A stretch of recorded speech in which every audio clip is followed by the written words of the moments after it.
Então vamos à questão número 13 do segundo simulado, né, da UFPR referente à história. É uma questão sobre Revolução Francesa. Começa com fragmentos do que seria um texto, a gente vai descobrir daqui a pouco o que é, vai estar aqui na tela para você, para a gente ler junto. Artigo 1. Os homens nascem livres e são iguais em direitos. As instituições sociais só podem fundamentar-se na utilidade comum. Artigo 2. A finalidade de toda associação política é a conservação dos direitos naturais imprescritíveis do homem. Esses direitos são a liberdade, a propriedade, a segurança, a resistência e a opressão. Artigo 3. O princípio de toda soberania reside essencialmente na nação. Nenhum corpo, nenhum indivíduo pode exercer a autoridade dela, que dela não emane expressamente. Artigo 4. A liberdade consiste em poder fazer tudo que não prejudique o próximo. Assim, o exercício de direitos naturais de cada homem não tem por limite senão aqueles que asseguram aos outros membros da sociedade o gozo dos mesmos direitos. Esses limites apenas podem ser determinados pela lei. Artigo 9. Todo acusado é considerado inocente até ser declarado culpado e, se julgar indispensável prendê-lo, todo o rigor desnecessário à guarda da sua pessoa deverá ser severamente reprimido pela lei. E artigo 17. Como propriedade é um direito inviolável, inviolável e sagrado, ninguém dela pode ser privado, a não ser quando a necessidade pública legalmente comprovada o exigir e sob condição de justa e prévia indenização. Ok. De acordo com o texto e os conhecimentos sobre Revolução Francesa, é correto afirmar. Ok, vamos lá. Alternativa A. O texto faz parte da Declaração dos Direitos dos Homens e das Mulheres e foi promulgado pelos jacobinos durante o período de convenção. Aqui você já mata quando fala mulheres.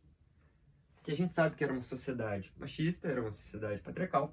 Então, nesse caso, não iria ser colocado explicitamente direito das mulheres. E nem é. Dando spoiler, isso no caso, o documento é referente ao direito dos homens e dos cidadãos. Então, não tem como essa ser correta. Então, essa a gente já anula. É um documento de inspiração iluminista, produzido pela Assembleia Nacional Constituinte, assegurando as aspirações da burguesia. Correto. O que a gente citou, né, no anterior, seria a Declaração dos Direitos do Homem e do Cidadão, e foi, no caso, indicando as aspirações da burguesia. E foi feito, de fato, pela Assembleia Nacional Constituinte, então essa está correta. Mas por que as próximas não estão corretas?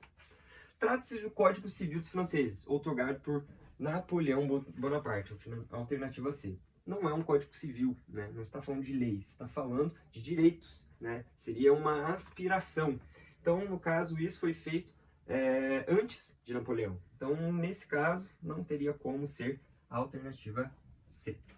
O texto é uma pequena parte da Declaração dos Direitos do Homem e do Cidadão, até aqui correto, de inspiração socialista. Não, no caso, a gente acabou de ver que tem aspirações da burguesia.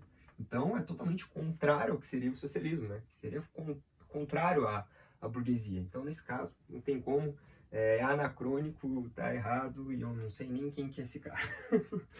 Enfim, essa está errada. E a alternativa E, o documento é um manifesto da burguesia, que se rebelou contra os excessos da ditadura napoleônica. Não é um manifesto da burguesia contra a ditadura napoleônica, inclusive Napoleão tinha apoio da burguesia. Isso está anacrônico, está fora do tempo, né, em que seria redigido, né, a Declaração, né, dos Direitos do Homem e do Cidadão. Então, essa é uma alternativa até que simples, se você tiver uma ideia mais aprofundada, né, sobre o que foi essa declaração e o que foi a Revolução Francesa.